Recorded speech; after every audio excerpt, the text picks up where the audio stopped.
Hey guys, Janelle here again on the blog today. I wanted to show you guys a little bit about what I do when it comes to using frames in your scrap work. I I really want you to take a look at my shadows here first and just notice my shadows, I like to pop them pretty heavily. I kind of picture when I'm doing this that I have kind of a foam tape that's holding each layer above the next. So I like that deep shadow. Some people don't like it as deep at that. That's totally fine. It's all your personal preference, but that's how I like it. So I want to believe too that I have that frame up on that foam popped tape. But the only problem is usually when you have a picture in a frame, it is right up against the frame. You've usually taped it to the back or it's being held there by something. So it's not gonna have this popped shadow right on top of the picture because the picture should, in theory, be taped directly to or underneath it. So I'm gonna show you today how we get rid of this extra shadow, or at least how I do. And hopefully it'll be something that you can use in the future. So the first thing I'm going to do, I'm going to get my picture here. You can see that the corners kind of come out beneath the frame, so I'm gonna crop this really quickly. I'm gonna click the layer beneath my photo and I'm gonna put up a rectangle.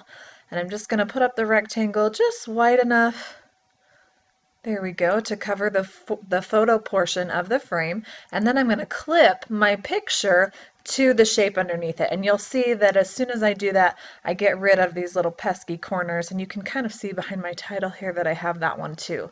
So I'm going to go ahead and clip it by pushing Control-Alt-G, which clips it to the layer beneath it. And you can now see that my corners are gone because the picture is only taking up the shape that is underneath it. So now I'm going to work on the shadowing for my frame.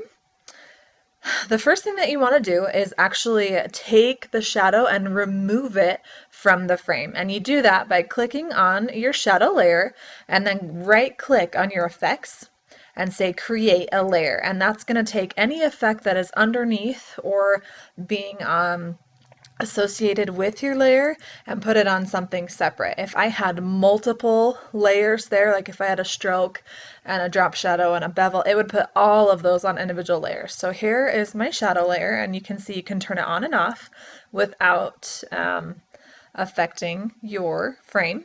So now I'm going to take my frame and I'm going to click the inside portion of the frame here with my magic wand tool. So let's select the magic wand and click inside, and you can see that it's selected everything that is not the frame. And now I'm going to go back to my shadow layer, and on this layer I'm going to erase inside my magic wand area here. So grab my eraser and I'm just going to erase, and you can see the shadow disappearing here. Okay, and we'll show you, there it is. Now it's gone. Now I'm going to go back to my magic wand tool by pushing W. I'm going to select that so that it's gone. So now you can see that there is no longer a shadow in between. If I actually turn the shadow off and on here, there, then it's gone. I don't have that big bulgy shadow right on top of my frame. But I do want just a little tiny bit of a shadow on my frame, because there is going to be a slight shadow. So I'm going to go back to my frame layer and I'm going to put on just a really small, yeah, I like that, just a really small shadow. And you can see if I turn it on and off here, it just gives it just the right effect. But it also darkens because it adds the shadow around here, and I don't quite like this look right here. So I'm going to do the same thing, only on the opposite this time. I'm going to go back to my frame and right click on the effects to create a layer. Okay.